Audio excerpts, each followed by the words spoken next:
So guys, you should avoid investing a big chunk of your portfolio in financial sector companies।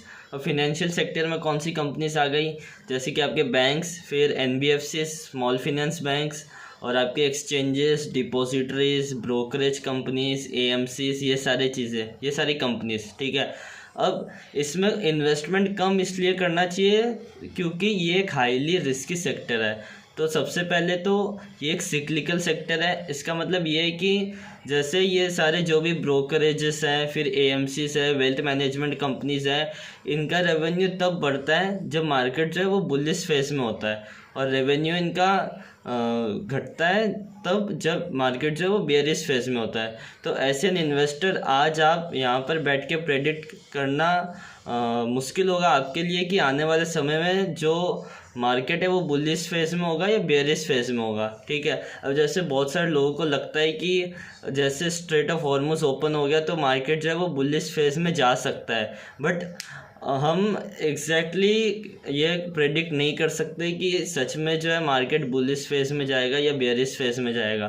तो इस वजह से, क्योंकि ये एक हाईली सिक्लिकल बिजनेस है, तो रेवेन्यू फ्लक्चुएशंस बहुत ज़्यादा होते हैं, आपको एकदम टाइमली एंट्री और एग्ज़िट लेना पड़ता है। तो अगर आपको बिज़नेस मॉडल अच्छे से समझ में नहीं आया और आपको पूरा फिनेंशियल स्पेस ही समझ में नहीं आया है, तो फिर अगर आपने इसमें ज़्यादा पैसा लगा दिया और आप अटक गए तो फिर प्रॉब्लम हो जाएगी। इससे अच्छा जो नॉन फिनेंशियल कंपनीज़ हैं जिनका बिज़नेस मॉडल एकदम सिंपल है, जो कि नॉन सिक्लिकल बिजनेसेस है, उनमें आपको ज़्यादा फोकस करना चाहिए। तो ये पहला पॉइंट है। दूसरा पॉइंट ये है कि जो भी बैंक्स और एनबीएफसीज है, तो सपोज़ उनमें हमें कोई प्रॉब्लम देखने को मिल गई, जैसे अभी कुछ महीना पहले आईडीएफसी फर्स्ट बैंक में वो 600-700 करोड़ का कुछ उनका फ्रॉड टाइप हो गया। तो उसमें क्या हुआ कि अब वो 600-700 करोड़ उसको कवर करने के लिए अपना जो पैट है वहाँ से पैसे निकालने पड़ेंगे।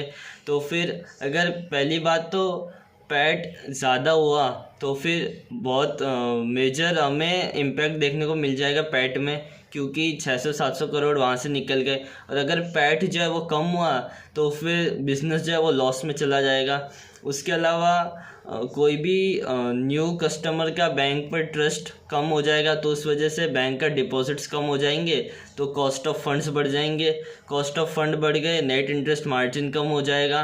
तो आप देख रहे हो कि सिर्फ एक 600 करोड़ के घोटाले से, मतलब घोटाला नहीं, मतलब जो भी उधर केस हुआ था उससे पूरा आईडीएफसी फर्स्ट बैंक जो है वो प्रॉब्लम पर आ गया है।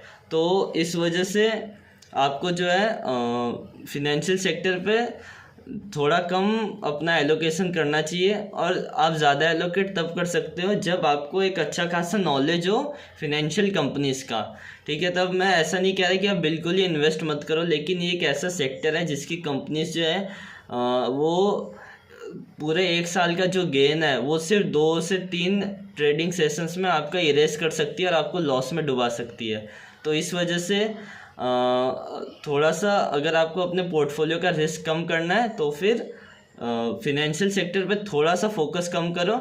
और आप ज़्यादा फोकस कर सकते हो तब जब आपको फिनेंशियल सेक्टर की बहुत ज़्यादा एक्सट्रीम नॉलेज हो, मतलब कि आपको पता हो कि एसेट क्वालिटी और प्रॉफिटेबिलिटी, ये सारे मैट्रिक्स के बारे में, फिर आपको ये पता हो कि जो माइक्रो फाइनेंस साइकिल है वो कब घूमती है उसके बारे में, तब आप उस पर ज़्यादा एलोकेट कर सकते हो। और हाँ, एक और चीज़ मेरे को बोलनी थी कि किसी के टिप्स पर तो कभी भी फिनेंशियल सेक्टर की कंपनीज पर पैसा मत लगाना, क्योंकि अगर अटक गए तो कहीं के नहीं रहोगे।